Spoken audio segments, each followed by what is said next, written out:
Hello, basketball fans. Welcome to the Raptor Report. It is time to talk about the Toronto Raptors and how they have found the next Klay Thompson.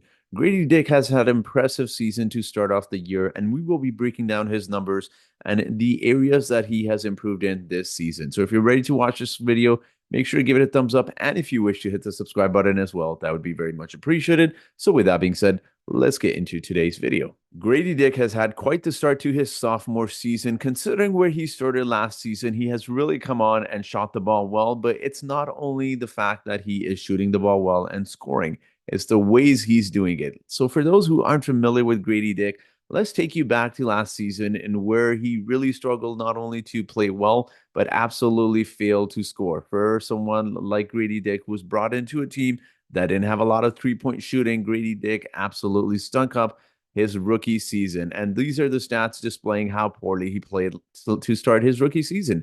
His first 20 games of his career averaged only 3.3 points per game. And if you thought that was bad for someone that was coming into the league as a shooter, out of those 20 games, he had 8 games where he did not score one single point a game. And it wasn't a case of Gradey Dick getting a couple minutes a game. There were a lot of games in those first 20 games where he got more than 10 minutes, where he got more than 15 minutes. So for Gradey Dick to struggle as much as he did during his rookie season, it was kind of a question as to not only what the Raptors drafted, but what Gradey Dick will become in the NBA. Now, we know the second half of last season, he played really well, and the Raptors made it very fascinating choice this offseason to let someone like Gary Trent go. And ultimately, we know why the reason was. They wanted to give Gradey Dick more minutes. They wanted to give him more touches as well. But Gradey Dick coming into this season and his first 5, 6 games of the season has looked absolutely spectacular. Even against the Lakers, he had back-to-back 30-point games, and it seems like every single game you see him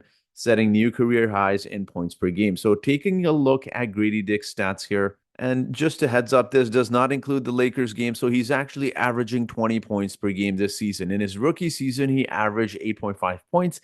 This season, he's averaging, at least on this stat here, 18.8. But we know with the Lakers game, he's averaging close to 20 points.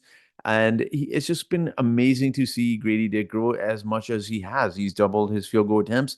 But it's not only the fact that he's shooting more, he's shooting a lot better. 48.5% from the field as opposed to 42.5% from the field last season. And also just to highlight certain and very specific areas to highlight how well Gradey Dick has been playing, the field goal percentage, the amount of field goal percentage he has by distance. When you take a look at his field goal percentage last season from 3 feet to 10 feet, he shot 43.1%.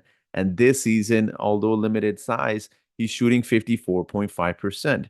10 to 16 feet, he was shooting 34% last season. And this season, an absolutely incredible 83.3% from that distance. Now, this obviously doesn't mean he's going to be shooting this well the entire season. But what impresses me most about Gradey Dick is, when you look at his game, the main attribute that he came into the NBA draft was that he's a good shooter and a great three-point shooter, but he has expanded his game well beyond just his shooting. When you take a look at someone like Klay Thompson, when I saw Gradey Dick last season, especially in the second half, I saw some of the improvements he was making month by month, week by week, and you could see that his game was already evolving. But the one thing I noticed with him was that he wasn't just someone who was catching and shooting three-point shots. He was evolving his game to the point where you saw him move very well off the ball, catch and shoot, hit mid-range shots, similarly to how we saw Klay Thompson in his early days with the Golden State Warriors. But the one thing that Gradey Dick is doing that Klay Thompson didn't, and no, before people say this doesn't indicate that he will be better than Klay, but one thing I find very fascinating about Gradey Dick is not only the fact that he moves very well off the ball, and he's doing something that you see a lot of three-point shooters do is, do more than just three-point shooting, is how he's attacking the basket and finishing around the rim as well. That is one aspect of his game that has truly impressed me. And just to see someone like Gradey Dick, who seemed like he was really kind of shying away from physicality last season, to coming into this season, even against the Lakers game, the last play he made was quite impressive, where he pump faked and then went right at the rim against someone like an Anthony Davis, who is a very good shot blocker. And these are the small indications that show you how much Gradey Dick has really improved on the offensive side.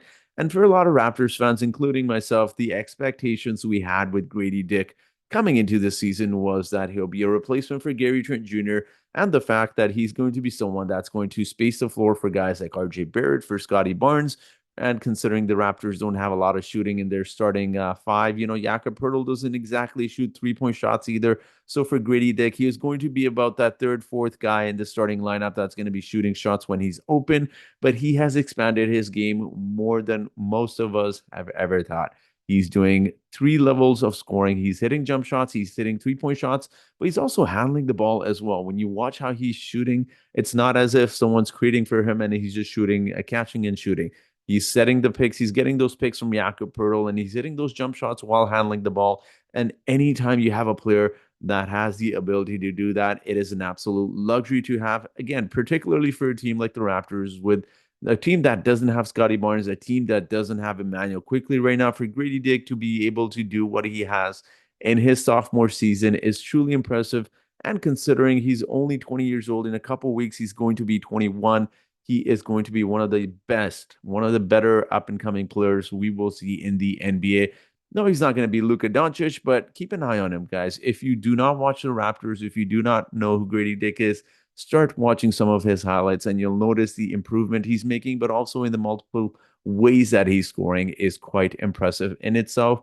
And of course, Gradey Dick deserves a lot of credit, but one person that definitely deserves a lot of credit for this is Darko Rajakovic. Someone mentioned on Twitter, I wish I could give him a shout out, but they mentioned along the lines of people have forgotten what he does with guards, and they had Desmond Bane in the picture. So Darko, of course, deserves a lot of credit, towards the Raptors' young players improving. But Gradey Dick has done a tremendous job of scoring and just being a great. I mean, mind you, you're seeing how Gary Trent Jr., with respect to him, how he's performing in Milwaukee, and that is with two superstars being there with Damian Lillard and Giannis.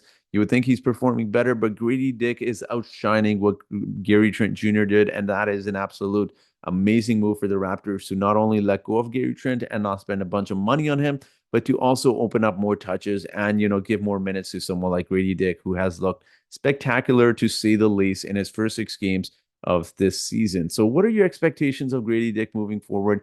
Do you think there's a point where the Raptors could possibly have him as a second option or a third option? It will be very fascinating to see once the Raptors have all of their players healthy and back again. It will be very interesting to see how the Raptors manage their offense and their shot creation and shot selection for each of these guys as well. And shout out to RJ Barrett, who has looked absolutely spectacular as well. So I'm very curious to hear your thoughts. Make sure to leave your thoughts in the comment section below. And that will be it for today's video. So thank you so much for watching. And I hope you guys have yourselves a great day.